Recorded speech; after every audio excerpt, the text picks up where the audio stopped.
Bom dia, eu sou Antônio Caetano, você está no Café nas Nuvens e este será mais um vídeo da playlist Trivia.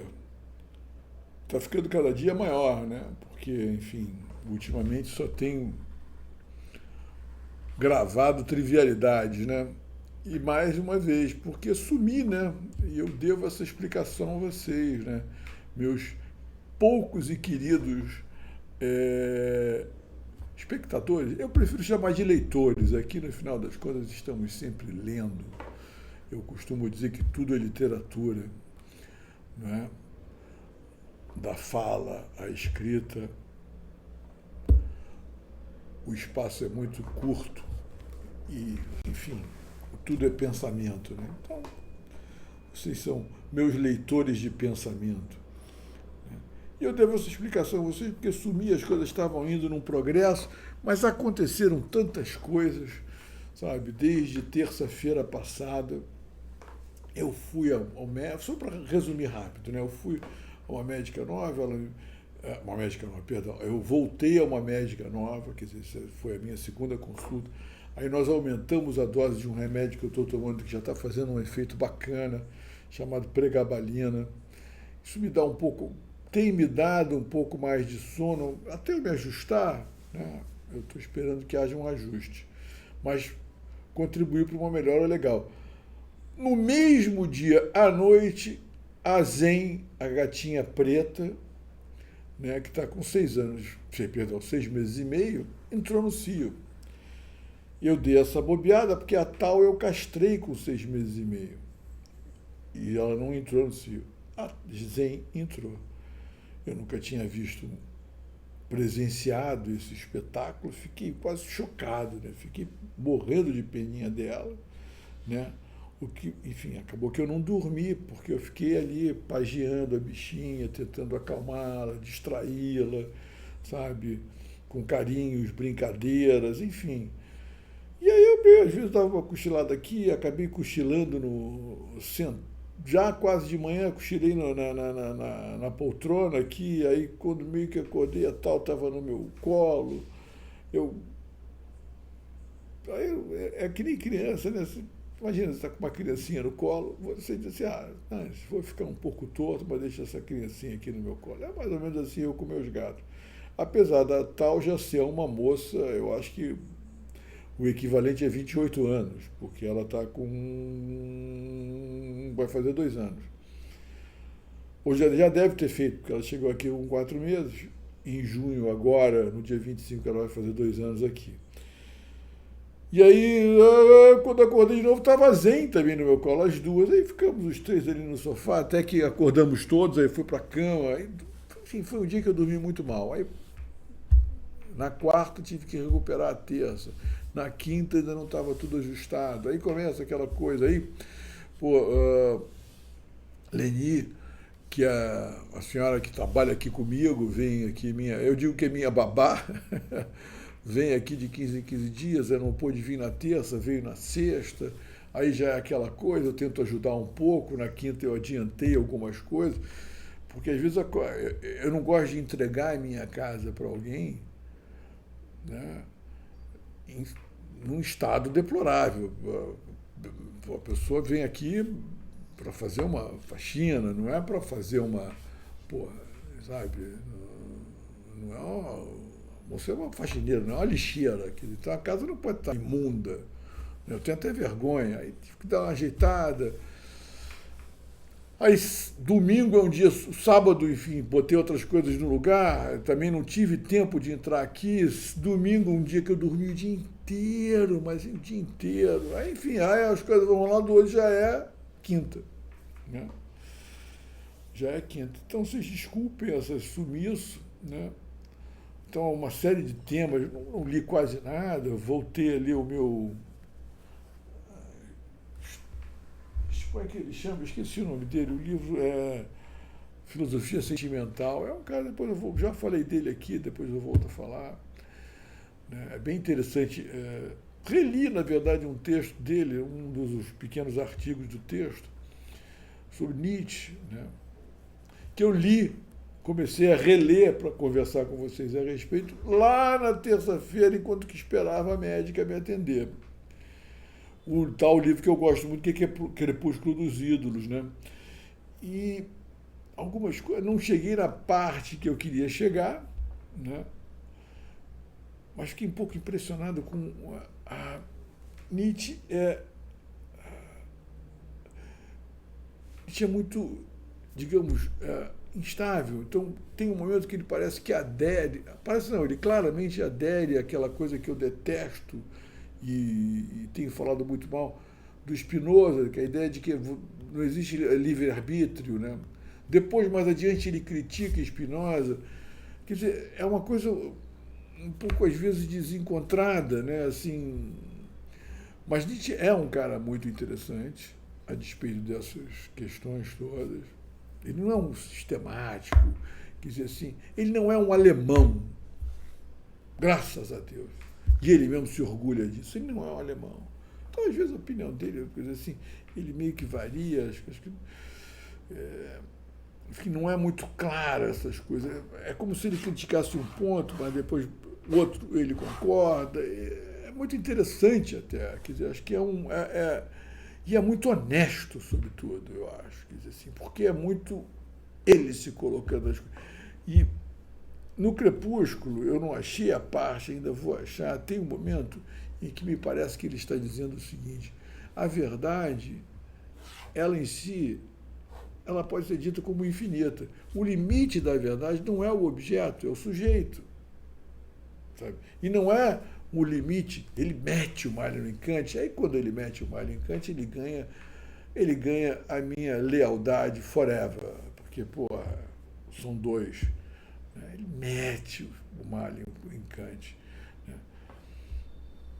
Mas quando, vamos dizer assim, ele, pelo menos é o que eu entendi, o limite da verdade não está no objeto, está no sujeito, mas não no sujeito no sentido epistemológico, universalmente, como é em Kant, porque a mente funcionaria de tal modo que o mundo nos seria diretamente inacessível.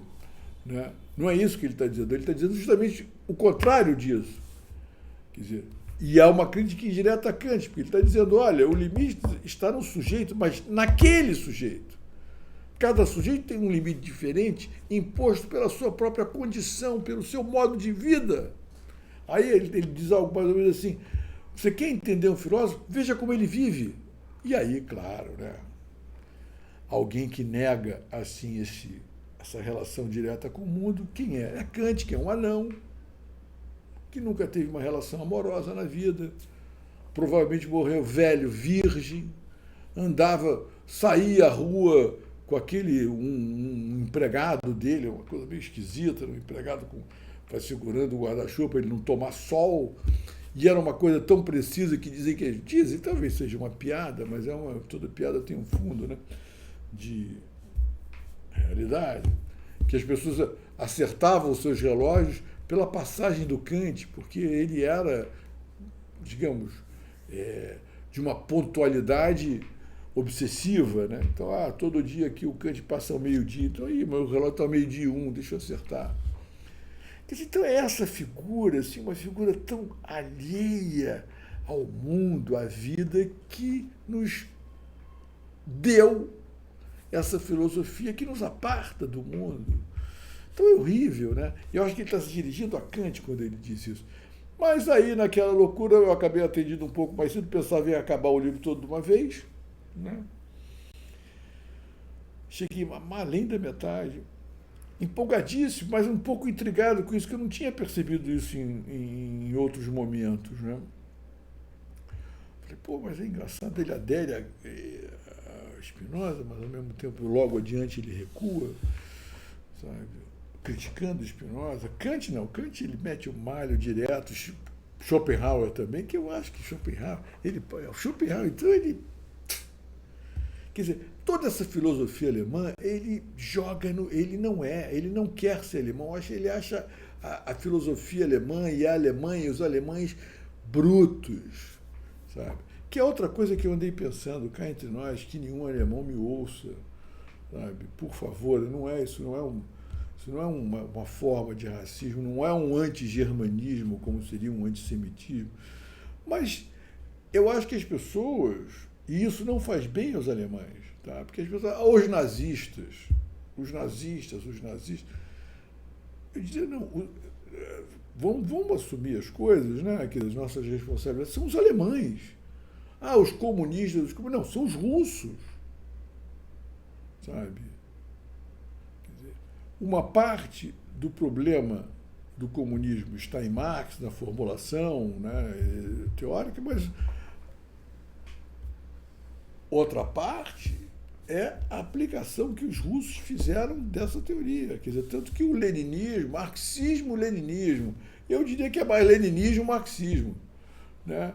Quer dizer, porque aquilo é uma experiência russa, o nazismo é uma experiência alemã, então são os alemães, são os russos, o fascismo italiano, são os italianos, sabe? Como aqui, o getulismo são os brasileiros.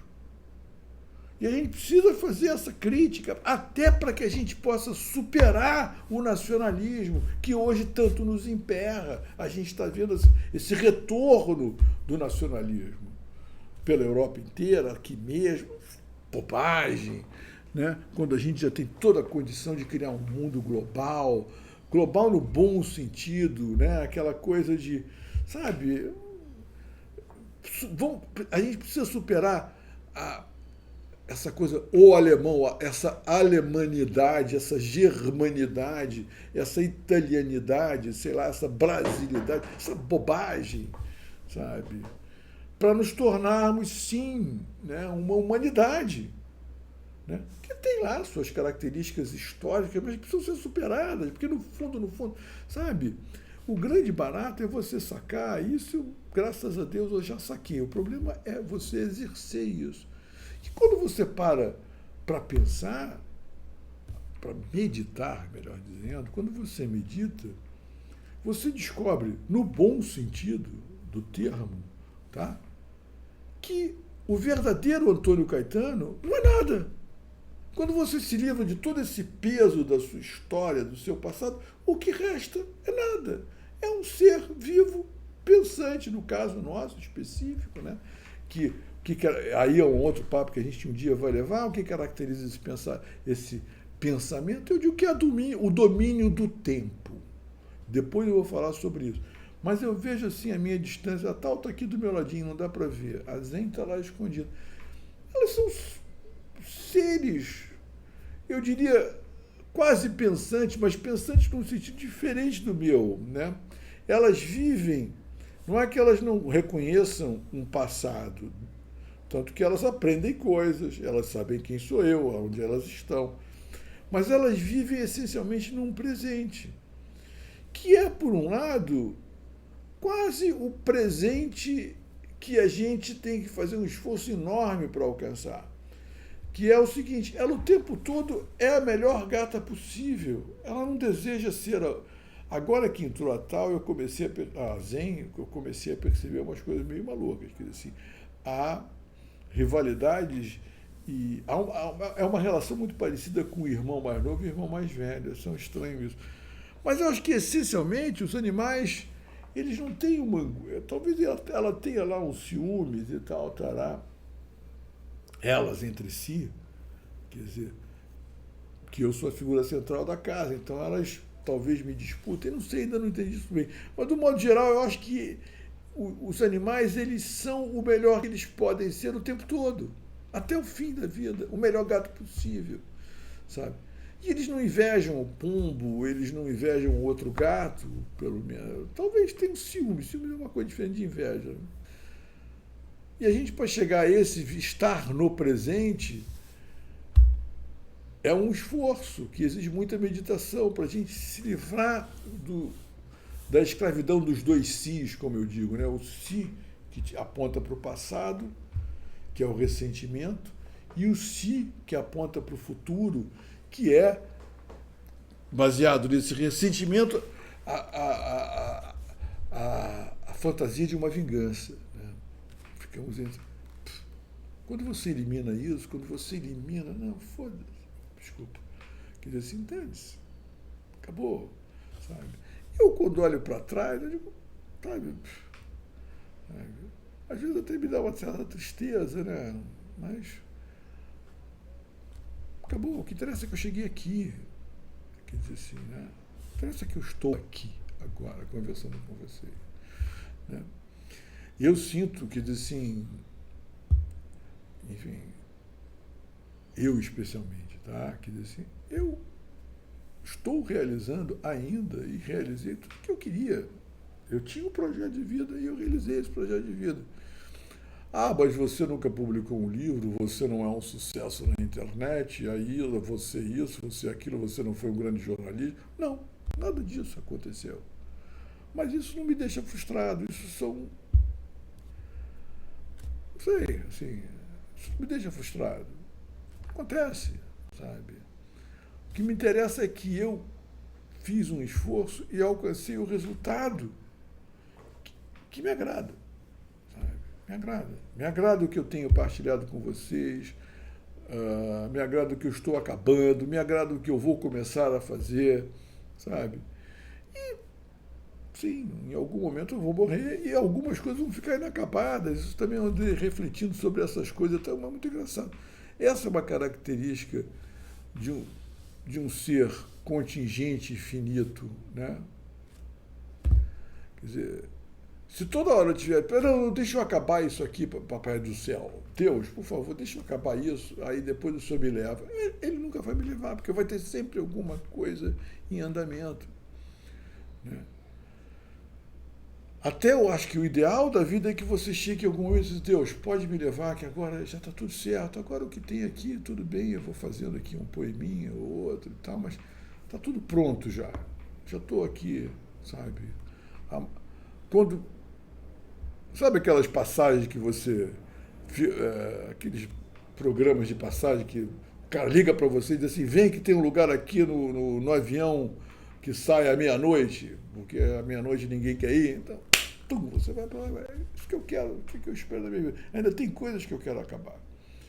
Mas eu tenho certeza que cada vez que você acaba uma coisa, outra se apresenta e você vai, porque a verdade é inesgotável. E é, de certo modo, inalcançável. Né? Talvez algumas pessoas tenham o vislumbre, a graça do vislumbre dessa verdade. E que também, eu acredito o seguinte, que esse vislumbre, deve ser um êxtase incrível, mas também ele não tem uma aplicação imediata nesse mundo, ele não serve para nada nesse mundo. Eu gosto de lembrar daquele conto do Borges, que é um conto famoso, do sacerdote inca que é colocado numa masmorra, num calabouço, né, onde ele divide, há uma grade que o separa. Ele está de um lado e do outro lado tem um jaguar. E de tanto estar lá, não tendo outra coisa senão contemplar aquele jaguar andando para um lado e para o outro, ele, um certo momento, ele percebe ou acredita ter visto no pelo do jaguar a escrita de Deus. E aí ele entende tudo.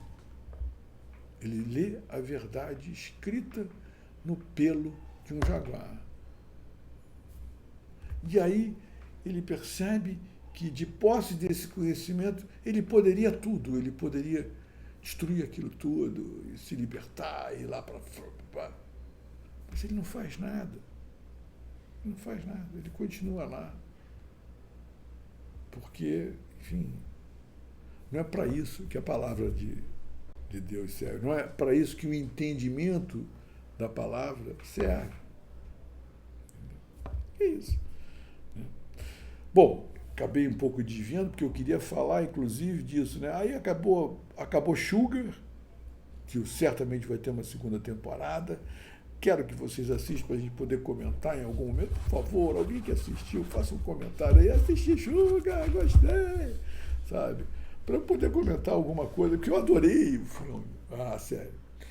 E estou assistindo, comecei a assistir uma outra, estou quase acabando. É uma série absolutamente incrível. Assim, Jinx. Jinx. É. Jinx. Que é sobre o Robert Durst, que é uma família bilionária do ramo imobiliário de Nova York. Imagina.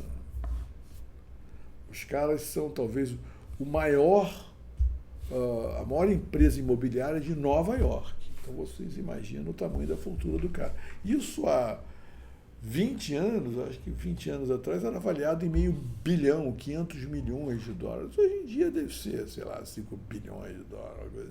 É muito dinheiro que os caras têm. Né? E esse Robert Durst era o filho mais velho do Seymour, o construtor desse império. Né? E aí, por uma série de motivos, ele se desvia enfim, ele meio que abre mão da condição de herdeiro, de sucessor do pai, né? Uma coisa que vai caber então ao segundo irmão mais velho. Mas ele acaba indo trabalhar lá, se casa com uma moça. Eu sei que ele acaba se envolvendo. Eu não vou contar a história, quero que vocês vejam. E é muito interessante.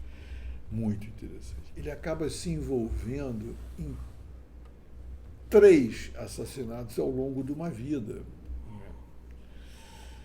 E aí tem julgamentos, aí tem... Eu não vou contar a história em si, mas aí um diretor de cinema, um documentarista, essencialmente, mas ele também fez uma ficção baseado na história do cara. Baseou-se na história do cara e construiu uma ficção. Né? Mas aí ele resolve fazer um documentário com um cara e consegue que o cara conceda a ele uma série de entrevistas para que ele possa fundamentar. Aí ele entrevista o Robert Durst e começa a entrevistar outras pessoas do entorno dele. E, é claro, o tema principal são esses assassinatos. Meninos, vale a pena assistir. São 2 temporadas, são 12 episódios, 6 e 6. Teve dias aqui, ou melhor, teve noites aqui que eu tive que dizer, não, agora chega, você vai dormir. Amanhã você vê mais. Porque é fascinante, o personagem é interessante, o diretor é muito... Inclusive, o diretor acaba tendo um papel, né, fundamental na história, que ele acaba exercendo um papel... Porque como ele é um documentarista, ele também é um jornalista, né? E aí ele acaba descobrindo coisas que vão alterar todo o curso da história. Pô, o negócio é espetacular. Assistam Jinx.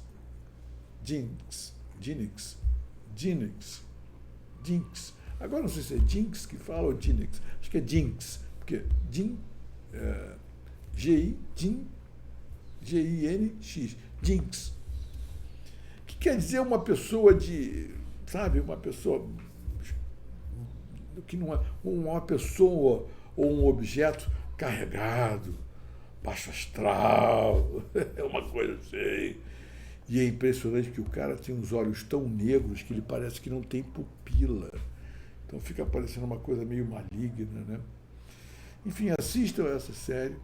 Leituras, eu já falei que eu só li esse amigo, foi por conta disso. Eu esqueci, Frederic. Depois eu lembro. E aí depois eu falo. Ai, que bom voltar a gravar um vídeo. Puxa vida, já são 25 minutos falando, mas que bom que eu estou aqui, e que bom que vocês estão aí, não importa quantos sejam. E acho até, às vezes, eu penso que bom que somos poucos. Tá? Bom dia para todos, ou talvez já seja boa tarde, não sei. E depois a gente volta. Beijo do magro, barbudo.